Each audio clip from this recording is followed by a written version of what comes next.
Channel को subscribe करिए, bell icon दबाइए, ये वीडियो ज्यादा से ज्यादा लोगों तक पहुंचाइए।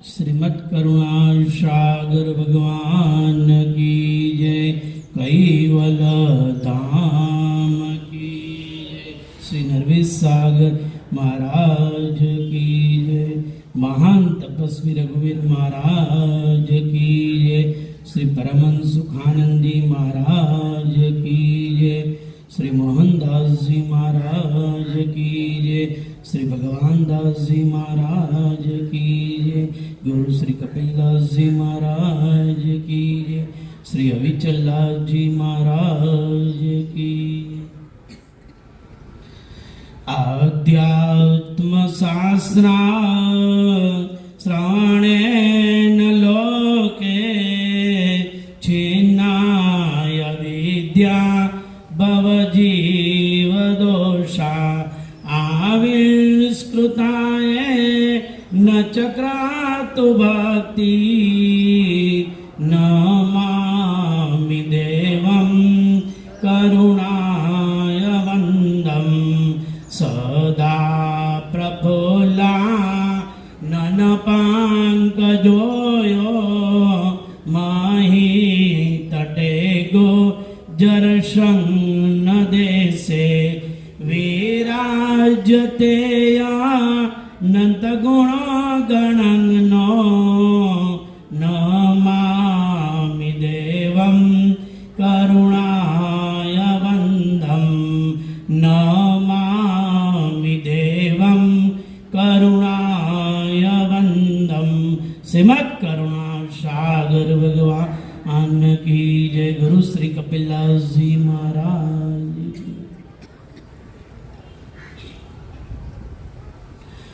पातंजलि ते पंडने ग्रहे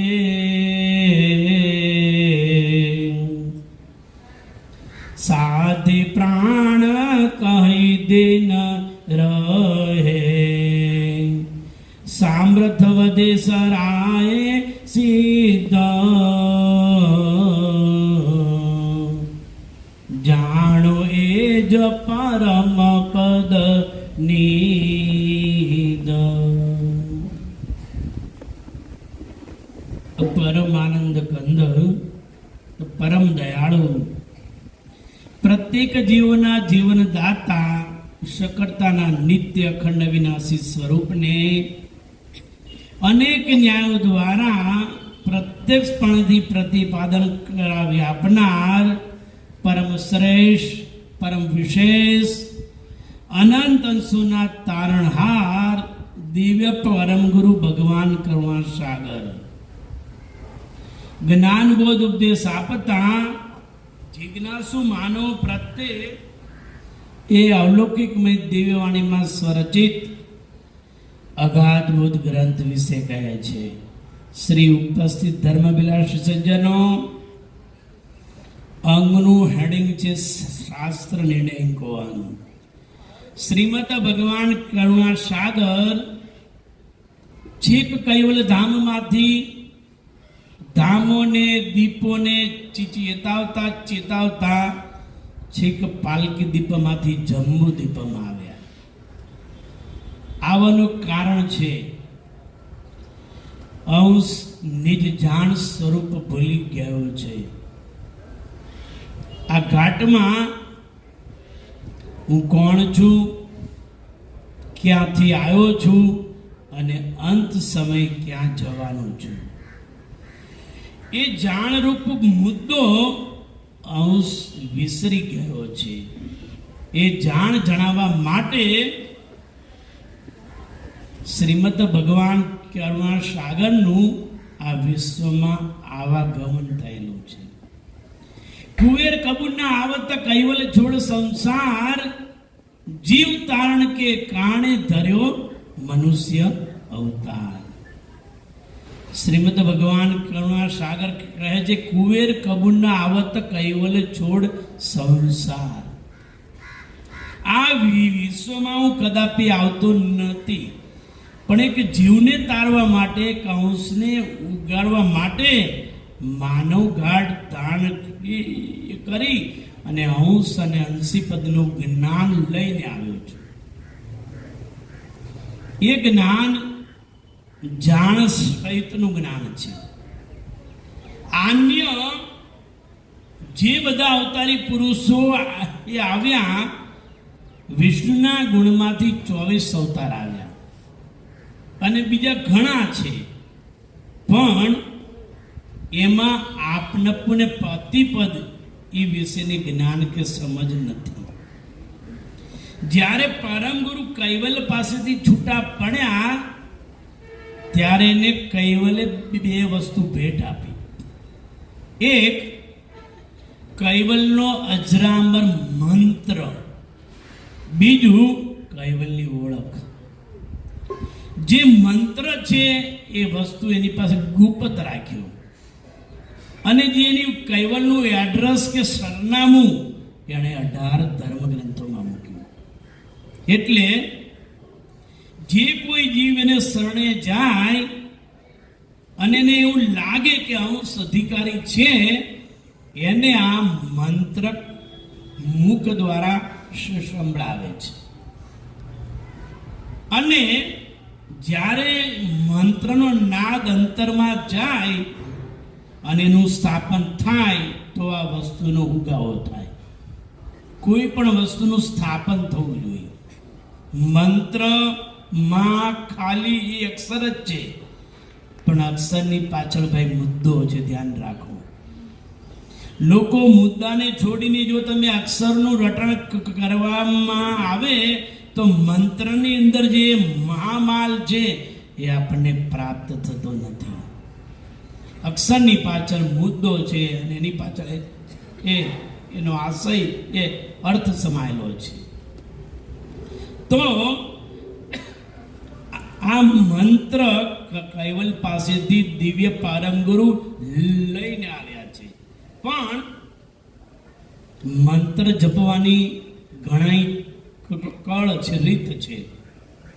ઘણા મુખ વડે જપે, જીભ વડે જપે, શ્વાસમાં જપે, ઉચ્ચાર કરે. તો જ્ઞાન દ્રષ્ટિએ વિચારો તો મુખ, જીભ અને હોઠ ત્રણેયમાંથી એકેની ક્રિયા ના ચાલે અને શ્વાસ અને સુરતા દ્વારા જે જપાય એને મહામંત્ર કહેવાય. અને એ મંત્ર જપતા ઘાટમાં એની અસર પેલી થાય, શ્વાસ શાંત થઈ જાય. જે ઉઠબેસ કરે છે, જે અડિયાપાટી કરે છે, જે અનંત વિચારો ઉઠાડે છે, એ સૌ પ્રથમ મંત્રની અસર પ્રાણમાં થવાથી પ્રાણના હલેશા બંધ થઈ જાય છે. કોઈને એમ થાય કે મનમાં વિચાર ઉઠવાનું કારણ શું? બધા કે વિચાર ઉઠે. એનું કારણ કે જ્યારે આ પ્રાણમાં ઝપાટા લાગે છે અને જેમ જેમ ઝપાટા થાય ને એમ અંતરપટમાં વિચાર, સંકલ્પ અને વિકલ્પની ક્રિયા થાય છે. જેનો પ્રણવ લાંબો ચાલે એના વિચાર લાંબા થાય, જેનો પ્રણવ ટૂંકો થાય એના વિચાર શ્રમ થઈ જાય. જેનો પ્રણવ વડી આંગળમાં આવે ને ભાઈ, એની સૂક્ષ્મણા ઘટમાં વર્તે છે. આપણા ઘાટમાં ભાઈ 72,000 નાડી છે. આ 72માં 10 નાડી મોટી છે, 2 હાથની, 2 પગની, 1 નાભીની, 1 હૃદયની, 1 ઉપસ્થની, 1 બંકનાળની અને ઈંગલા પિંગલા ને સૂક્ષ્મ. અમુક ઉંમર થાય તમે 45 ઘાટની ક્રિયાને વટી જાવ, એનું વાર્બલ, તે પછી આ ઘાટમાં ફોલ્ટ આવવા માંડે. શરીરની 72,000 નાડીઓમાંથી 10 નાડીમાં ફોલ્ટ આવે. કા કોઈને હાથ દુખે, કા કોઈને પગ દુખે, કા બૈડો દુખે, કા ગોઠણ દુખે. જ્યાં 10 નાડીનો સંચય છે ત્યાં પીડા ચાલુ થઈ જાય. અને આ 10 માંથી 3 મોટી ઈંગલા, પિંગલા અને સુક્ષમણા, આ 3 માંથી એક જ મોટી, જેને સુક્ષમણા કહેવામાં આવે છે. સુક્ષમણાનો છેડો ચૈતન્ય અંશને સ્પર્શીને રહેલો છે અને નાભીમાં જે ઓમકાર છે એની સાથે ઈંગલા અને પિંગલા જોડાયેલી છે. એટલે આ બાજુના કોઈ પણ ભૌતિક કામ કરવા હોય સામાજિક, એમાં ઈંગલા અને પિંગલા મહત્વનો ભાગ ભજવે છે. સૂક્ષ્મણા નાડી, આકાશ તત્વ, નચિત અંતસ્કણ અને 5મો પરમકણ દીધી, આ બધું સમય ચાલતું હોય ત્યાં હંસનું જોર આવે છે. ત્યાં એ હંસનું ઘર કહેવાય છે. મહાપુરુષો ભાઈ ઘણી વખત ઉલ્લેખ કરે છે કે આ મસ્તક એક ભમ્મર ગુફા છે. આની અંદર એક દિવ્ય આકાશ આવેલું છે. આકાશ, આખી ગુફા અમૃત સમબુંદથી છવાયેલી છે. એમાં પ્રણવના પતિ હંસ પુરુષ બિરાજે છે. સુરતા નુરતા એને ચમ્મટ ઢોળે છે. ઈંગલા પિંગલા સુક્ષમણામાં થઈ અને એના ચરણોમાં આળોટે છે.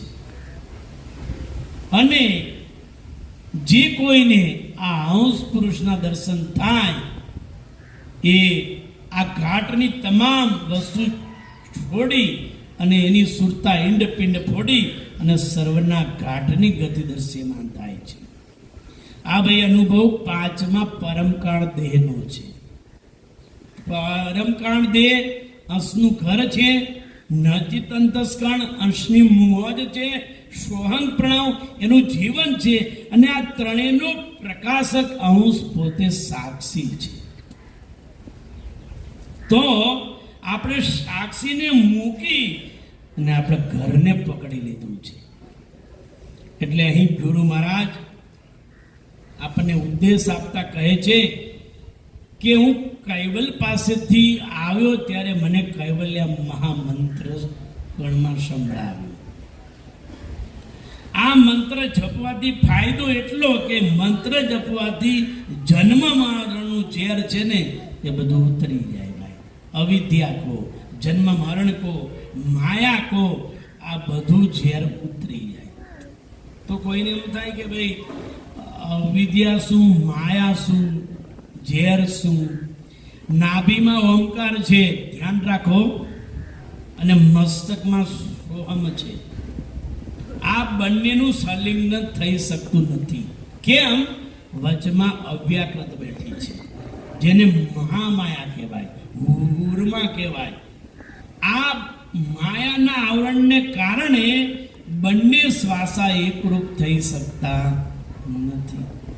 નાભીમાંથી ઓમકાર ઊભો થાય એ ઢકટીમાં સમાઈ જાય, અને મસ્તકમાંથી સોહમ પ્રણવ આવે એ પણ ઢકટીમાં સમાઈ જાય. પણ બંને વચ્ચે માયા છે એટલે બંને પ્રણવનું મિલન થઈ શકતું નથી. જો આ બંને પ્રણવ એકરૂપ થઈ જાય ને તો આખો ઘાટ સોહંગ રૂપ થઈ જાય, અને સોહંગ રૂપ એ થાય તો નીચેલા બધા તત્વોની ક્રિયા આપમેળે ફરી જાય છે. એને ફેરવવી પડતી નથી. એને ઈશ્વરની કૃપા કો, કરુણા કો, દયા કો, ગતિ કો, ધ્યાન કો, જે કાંઈ એને નામથી સંબોધવામાં આવે છે. પણ બંને પ્રણવ એક થાય તો આ વસ્તુ ક્રિયાઘટમાં બને છે. હવે આપણે ગુરુ મહારાજે મંત્ર આપ્યો. મંત્રનો ઉલ્લેખ એટલો જ છે કે મંત્ર જપતા જપતા જપતા પ્રાણમાં સ્વયં સ્થિરતા આવે છે. અને પ્રાણ સ્થિર થાય ને ભાઈ તો પ્રાણમાં રહેલી વસ્તુ દેખાય છે. જેમ પાણી હાલતું હોય તો પાણીમાં કોઈ વસ્તુ જોવી હોય તો જ્યાં સુધી પાણી અસ્થિર હોય ત્યાં સુધી એમાં રહેલી વસ્તુ દેખાતી નથી. પણ જો પાણી સ્થિર થાય તો એની અંદર જે કાંઈ છે એ દ્રષ્ટિગોચર થાય છે. તો અંશનું પ્રતિબિંબ પ્રણવ સિવાય કોઈ જગ્યાએ છે નહીં. બાકી આખો ઘાટ જો તો હાડકા, માંસ, લોહી, ત્વચા, રુદ્ર, આંત્ય આખો ઘાટ વીંટળાયેલો છે. અને ઘણા કહે ને કે ભાઈ મને પ્રાણ દેખાણો, પ્રણવ ઘટમાં દેખાય નહીં. પ્રણવ શરીરના 7 ચક્રો સિવાય ક્યાંય પણ આ પ્રણવ ભાષ્યમાન થઈ શકતો નથી. કેમ? બીજી જગ્યાએ હાડકા માંસ લોહીથી આખો ઘાટ વીંટળાયેલો છે, ત્યાં કદાપી પ્રણવ રહી શકે નહીં. શરીરમાં 7 ચક્રો છે, ખાસ ધ્યાન રાખો. પહેલું ચક્ર ગુદા સ્થાને, બીજું ચક્ર ઉપસ્થ સ્થાને, ત્રીજું ચક્ર નાભી સ્થાને, ચોથું ચક્ર હૃદય સ્થાને, પાંચમું ચક્ર કંઠ સ્થાને, છઠ્ઠું ચક્ર આ ઢકટી સ્થાને અને 7મું ચક્ર બ્રહ્મરંધ્ર જેને તાલુ સ્થાન કહેવાય છે. હવે આમાં શરીરમાં 7 ચક્રો માલિકે એવા ગોઠવ્યા છે કે 7 ચક્રોમાં દેવો બેઠા છે અને એમાં કમળ છે, એમાં પ્રાણનો સંગ્રહ થાય છે. પહેલું ચક્ર ગુદા સ્થાન ગણપતિનો વાસો, ત્યાં રિદ્ધિ સિદ્ધિ બિરાજેલી છે. જેને પણ સાધના કરી હોય એ ચક્રમાં સુરતા રાખી અને સાધના કરે એટલે એ દેવ એને પ્રસન્ન થાય અને એને રિદ્ધિ સિદ્ધિ પ્રાપ્ત થાય. આ ઘણા લોકો નથી કહેતા ભાઈ અમુક જગ્યામાં તો આવે જ જાય, લોકો ખાધા જ કરે, ખૂટે જ નહીં. એ ભાઈ રિદ્ધિ સિદ્ધિનો ચમત્કાર છે. પણ એનાથી આપને પુણ્ય પ્રતિપદ મળતા નથી. લોકોમાં વિખ્યાતિ થાય, કીર્તિ કમાય, પણ આપને પુણ્ય પ્રતિપદ વિશેની સમજ નથી. ત્યાં 600 જાપ ઉઠે છે. એક ગૌરી પુત્રને અર્પણ કરવા જોઈએ. એની ઉપર જાઓ એટલે ઉપસ્થ સ્થાન ત્યાં બ્રહ્માજીનો વાસો છે, ત્યાં 6000 જાપ ઉઠે છે. અને એની ઉપર જાઓ એટલે નાભી સ્થાન વિષ્ણુનો વાસો છે, ત્યાં 6000 જાપ ઉઠે છે. એની ઉપર જાઓ હૃદય સ્થાન, ત્યાં શંકરનો વાસો, શંકર પાર્વતી, ત્યાં 6000 જાપ ઉઠે છે. એની ઉપર જાઓ એટલે કંઠસ્થાન, ત્યાં 1000 જાપ ઉઠે, જીવ શિવનો વાસો છે. એની ઉપર જાઓ આજ્ઞા ચક્ર આદ શક્તિનો વાસો છે, જેને મહામાયા કહેવાય, ત્યાં 1000 જંપા ઉઠે છે. એની ઉપર જાઓ એટલે આલુ સ્થાન નિરંજનનો વાસો છે, ત્યાં 1000 જાપ ઉઠે છે. 6 તેરી 18 અને 3 21 અને 6 600, 24 કલાકમાં 21600 જાપ ઉઠે છે. એના સૂક્ષ્મ જંપા 1,29,600 થાય. હવે જો તો કોઈ માણસ પ્રાણની સાધના કરતા હોય તો એને પ્રાણ આ કમળ સિવાય દેખાય નહીં. અને એ બહુ શાંત ચિત્તવાળો હોય, એકદમ સ્થિર હોય, એ જ આ શરીરના ચક્રોમાં ઉડતા જંપા જોઈ શકે છે. વિચલિત મનવાળો આ વસ્તુ ભાષ્યમાન થતી નથી. અને એક બીજું, પિંડમાં આવેલો પ્રણવ દેખાય કારણ કે માપક છે, પણ પિંડની બહાર મૂકેલો પ્રણવ કોઈ દિવસ દ્રશ્યમાન થઈ શકતો નથી. જેમ સાગરનું માપ કાઢવા જાય તો માપ નીકળે નહીં, પણ સાગરમાંથી એક ઘડો પાણી લાવીને ઘરમાં મૂકો તો ખ્યાલ પડે કે આ માટલામાં કેટલા લીટર પાણી છે. એવી રીતે પિંડમાં આવેલી વસ્તુ માપક થઈ ગઈ, બ્રહ્માંડમાં મૂકેલી વસ્તુ વ્યાપક થઈ ગઈ. અનુભવ માપકમાં થાય, વ્યાપકમાં નક્કી પણ થાય. એટલા માટે આ ઘાટમાં કિંમતીમાં કિંમતી વસ્તુ છે ને તો શ્વાસ છે. રઘુરામ મહારાજ છે ને ભાઈ, અત્યારે હજારો લોકો એને શ્રીફળ વધેરે જે કાંઈ થોડું છે એની રાગ ચડાવે, એ બધી સાધનાનો પ્રતાપ છે. એટલો પ્રાણ એને કેન્દ્રિત કરેલો હતો, એટલો પ્રાણ એને કુંભકના ઘરમાં સ્થિર હતો કે મુખથી એક શબ્દ બોલે ને એ શબ્દ આખા બ્રહ્માંડમાં છપાઈ જતો. અને એ પ્રમાણે જ બધી ક્રિયા થતી. એ કોઈને આશીર્વાદ આપે, શ્રાપ આપે, વચન આપે કે કોઈને કંઈક જે કંઈ મુખ દ્વારા ઉચ્ચાર થાય ને ભાઈ, એ બધી ક્રિયા એની થઈ જતી એ પ્રાણની સાધના ઉપર છે. એને મિથ્યા પ્રાણ વેડફ્યો નથી. શ્વાસને મિથ્યા મત ખોઈ 24 કલાકમાં 21,600 ને અજંપા છે. જો એ અજંપા જતા રહ્યા તો બધા કાળના ખાતામાં હોમાઈ જાય. જોતરે જોતામાં દિવસો વિયારે ગયા બાઈજી 21,600 ને કાળ ખાશે રે. એક શ્વાસ જતો રહ્યો. મહાત્મા કબીર સાહેબ ઉલ્લેખ કરે છે, એક શ્વાસને એક ત્રાજવામાં મૂકો અને એક ત્રાજવામાં 14 લોકની સંપત્તિ મૂકો તો આ બંનેની કિંમત સરખી થાય. એટલે ભાઈ જે મહાપુરુષ થઈ ગયા ને, જ્ઞાનીઓ, અનુભવીઓ જે કાંઈ, અને પોતાના પ્રાણની કિંમત કરેલી છે. ગુરુ મહારાજ પાસે મંત્ર આવ્યો, મંત્રને એના અંતરપટમાં સ્થિર કર્યો અને જેટલો સમય મળ્યો ને એકાંતમાં રહી અને એને મંથન ઘટમાં કર્યું છે. અંદર અલખ ખોજો ઘટ માયો સંતો, અલખ ખોજો ઘટ માઈ, તાતે જન્મ મરણ ભય નાઈ, ઓ સંતો અલખ ખોજો ઘટ માઈ. એટલે આવું કિંમતીમાં કિંમતી, શ્રેષ્ઠમાં શ્રેષ્ઠ પ્રાણ છે. બીજું કે કદાચ આપણે કૈવલ્યને પ્રાપ્ત કરવા હોય કે માલિકને કે વિશ્વ નિયંતાને, તો આપણા પાસે સાધન એક પ્રાણ જ છે ભાઈ. પ્રાણ સિવાય આપણે એનો ઉચ્ચાર પણ કરી શકીએ નહીં. અને ભજન પ્રાણમાં જ થાય. પ્રાણ, મન અને સુરતા ત્રણેય ઘરમાં આવે ને તો શરીરમાં સૂક્ષ્મણાનો અમલ વર્તે છે. અને સૂક્ષ્મણા ખોલીને તો જ માણસ ધ્યાન સ્મરણ કરી શકે છે.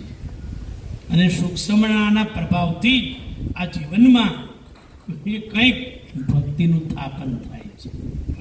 એટલે જે કાંઈ મહામંત્ર છે એને ભાઈ આવી રીતે શ્વાસમાં જપવાનો છે. એની ઉપર સુરતા નૃતા એકતાર કરવાની છે. બીજી બધી વસ્તુ કે મૂકી અને જે પ્રણવ ઉડબેસ થાય છે એમાં એકત્ર થઈ જવાનું છે. કંઠી પહેરો, કંઠી રાખો, એ બધી વાત એ સાચી, પણ જ્યાં સુધી કંઠી હોય ને માળા, ત્યાં સુધી તમારું મન માળામાં રહે છે. કારણ કે મણકા ફરે એટલે ત્યાં તમારી સુરતા જવાની. ત્યાં સુરતા એટલે આપણને નક્કી થાય કે હજી આપણી માળા પૂરી થઈ નથી. માળા તો શ્વાસ કી ફેરે. એક શ્વાસ આવે ને જાય, એની સાથે સુરતા જોડાય, એને માળા કહેવાય. ઓલીની કાષ્ટની નહીં. પણ આપણે ઘણી વખત બહુ અશાંત મન હોય ને, બહુ અશાંત મન, એને સ્થિર કરવા માટે આ જે કંઈ માળા છે કાશની લઈ અને આપણે એનો ઉપયોગ કરીએ છીએ. અને પાછું બનાવનારે કેવી બનાવી, 108 મણકા આવે. એ પૂર્ણ થાય એટલે એક મોટો મણકો આવે. શું કહેવાય? મેર.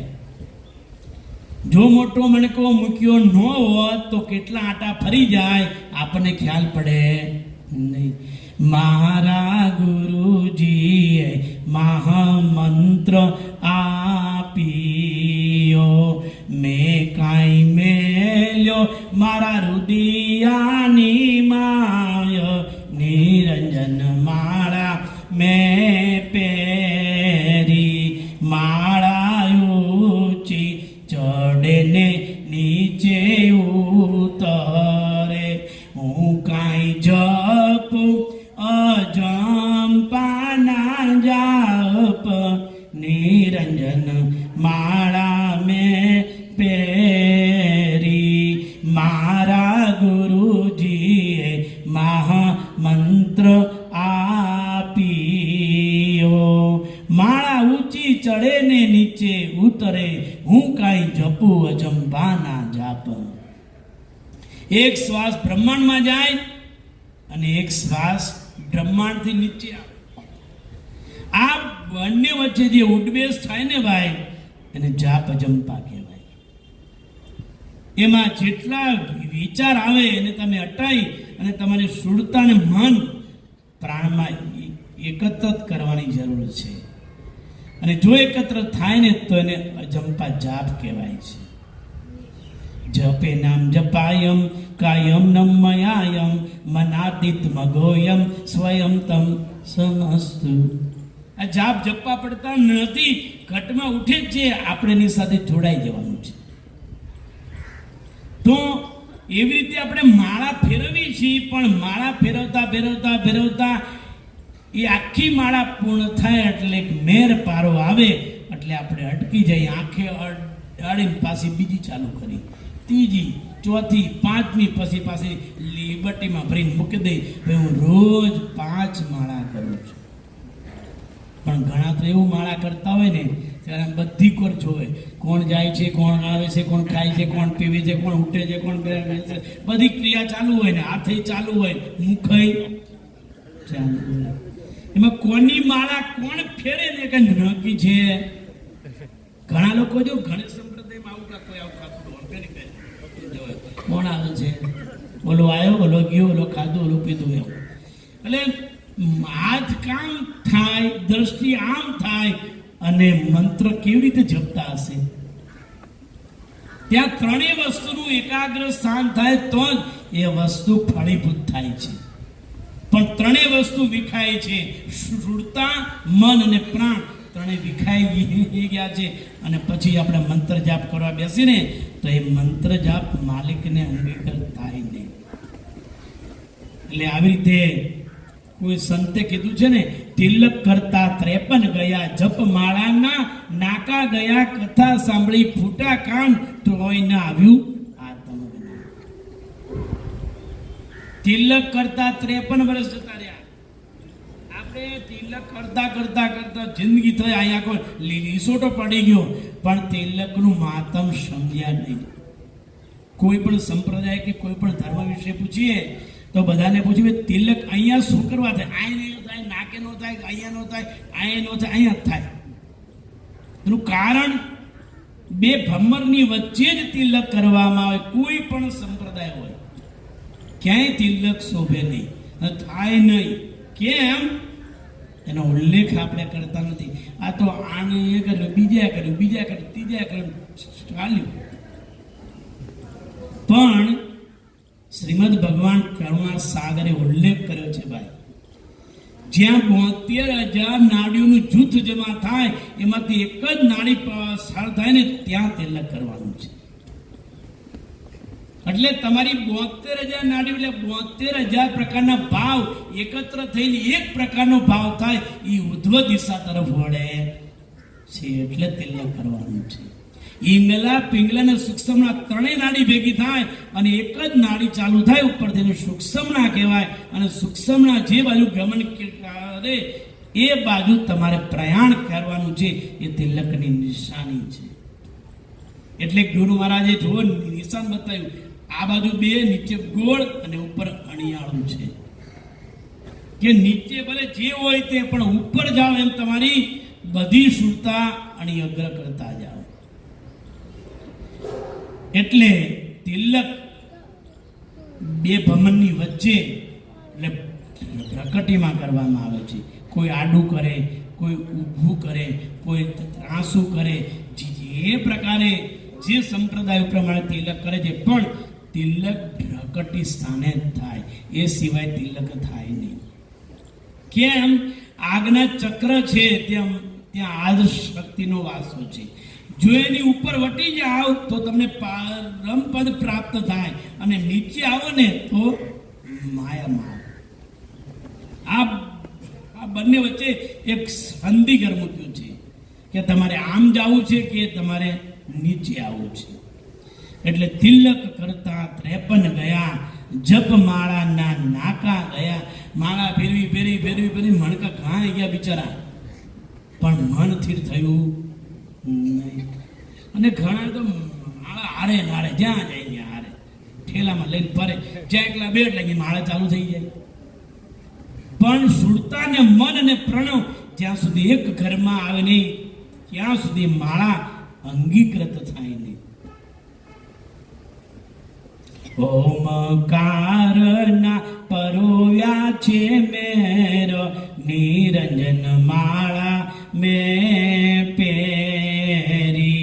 ઓહમ સોહમના મણી કામે પરોવિયા ઓમકારના પરોવ્યા જે મેર નિરંજન માળા મેં પહેરી મારા ગુરુજીએ મહામંત્ર આપ્યો. ઓહમ સોહમના મણિકા મેં પરોવ્યા ઓમકારના પરોવ્યા છે મેર નિરંજન માળા મેં પહેરી. એક શ્વાસના વિધિ ઉભો થાય એને ઓહમ કહેવાય, મૂકે એને સોહમ કહેવાય, અને બંને વચ્ચે સ્તંભન પામે એને કુંભક કહેવાય. આમાં આપણી માળા પરોવી દેવાનું છે, આમાં આપણું ચિત્ત પરોવી દેવાનું છે ભાઈ. જે મહાપુરુષ છે ને ભાઈ, જે સંપ્રદાયના એ બધા એને ગુરુ મહારાજે મહામંત્ર આપ્યો, મંત્ર લઈને અંતરપટમાં મૂકી દીધો, અને જ્યારે પણ સમય પ્રાપ્ત થયો ને ત્યારે એની સાથે એને મંથન કર્યું છે. અને એમ કરતા કરતા કરતા સ્વયં પ્રાણમાં સ્થિરતા આવી અને એ વસ્તુ ઉદ્યોગ પ્રદેશમાં ચાલી ગઈ. સાધના વિના પુરુષાર્થ વગર કોઈ વસ્તુ પ્રાપ્ત ન થાય. મહાપુરુષ જો કૃપા કરે, સંત હોય કૃપા થાય, આપણને રસ્તો બતાવે, પણ અભ્યાસ આપણે કરવો પડે. ગુરુ મહારાજ ઉલ્લેખ કરીને કહે છે, કહેમ કોઈ નિજ લક્ષ્ય ભજન વિના કોઈ નર જગ તમે હોય ના સુખી. કે અંશને બધી વસ્તુ મેં આપી, પણ એના મંત્રનું એને સ્મરણ પોતાને કરવું પડશે. કેમ? અજ્ઞાન આપણને આવ્યું છે ભાઈ. એ અજ્ઞાન આપમેળે જાય નહીં, આ અજ્ઞાનને કાઢવું પડે. અને એના માટે ગુરુ મહારાજ કૈવલ ધામમાંથી એ મંત્રરૂપ ઔષધિ લઈને આવ્યા છે. જો એની કૃપા થાય તો આ મંત્ર સાથે આ વસ્તુ જીવનમાં પ્રાપ્ત થાય. બીજું કે 18 ધર્મ ગ્રંથ જે કાંઈ કૈવલનું એડ્રેસ, ઓળખ, સરનામું એને 18 ધર્મ ગ્રંથમાં મૂક્યું છે. ધ્યાન રાખો, એડ્રેસમાં મકાન હોતું નથી, પણ મકાન સુધી પહોંચવામાં એડ્રેસ કામ કરે છે. જ્યાં સુધી એડ્રેસ ના હોય ત્યાં સુધી આપણે એને મકાન સુધી પહોંચી શકીએ નહીં. એટલે ગુરુ મહારાજે 18 ગ્રંથોમાં કૈવલ કેવા છે, કેવા સ્વરૂપે છે, કેવી સ્થિતિ છે, આ બધી વસ્તુની ઓળખ 18 ધર્મ ગ્રંથોમાં મૂકે છે. જેમ જેમ ગ્રંથ વાંચો તેમ આપણા મનની અંદર જે ખોટી પકડ છે એ ધીમે ધીમે ઓછી થાય છે, અને પરમ ગુરુ સાથે આપણો ભાવ અને પ્રેમ વધે છે. કહેવાની મતલબ કે આ બધું કૈવલ પાસેથી પરમગુરુ આવ્યા, એક અંશને તારવા માટે જ આવ્યા છે. પરમગુરુની મતલબ આ જ હતી કે અંશ પોતાનું નિજ જાણ સ્વરૂપ જાણે અને એના નિજ વતનમાં પાછો પરત ફળે. ઘણા કાળથી, ઘણા આ યુગોથી અંશ આ પૃથ્વી ઉપર ભટકે છે ભાઈ, અને ભટકવાનું કારણ પણ છે. આપણને કૈવલે જે વસ્તુ આપીને ભાઈ એ ખોવાઈ ગઈ છે. શું? અક્કલ, આરસ, સુરત, નુરત, અસત્યતા, ઉપજન ને ઉપજનનો અલ્પજ્ઞ અંશ, આ 6 રકમ અંકુરમાં આપી અને અંકુરથી બુંદ બીજક બન્યું, અને બુંદ બીજકથી કાયા બની, અને કાયામાં બધા ફસાણા. કાયા વડે છે માયા, આ માયામાં સર્વ ફસાયા, સુખ અને શાંતિ ગુમાવે. આ અંકુરૂપ સમૃદ્ધિ આપી, જો આ સમૃદ્ધિ ભેગી થાય રોજ આપણે નિજ કૈવલ નજીક જવાય. દ્રષ્ટાંત તરીકે કોડિયામાં દિવેલ ખૂટી જાય તો દીવો બુજાઈ જાય. જ્યાં સુધી દિવેલ હોય ત્યાં સુધી દીવો પ્રકાશ આપે છે. કોડિયામાં દિવેલ જતું રહ્યું એટલે દીવો આપમેળે ઠરી જાય છે. કોડિયું હોય, વાટ હોય, બધું હોય, પણ દિવેલ ના હોય તો દીવો ના જગે ભાઈ. એમ શરીરની અશ્રયતા છે, એ અશ્રયતા જો નષ્ટ થઈ જાય તો આપણે ઈશ્વરના માર્ગને પ્રાપ્ત કરવા માટે ગમે એટલા વિચાર કરવાથી તો આપણે ત્યાં સુરતા એ અગમ ભેદને પહોંચી શકતી નથી. એના માટે લશ્કર જોઈ. ગુરુ મહારાજ ભૌતિકવીરમાં ઉલ્લેખ કરે છે, જેમ રાજાને યુદ્ધ કરવું હોય તો એની પાસે લશ્કર જોશે.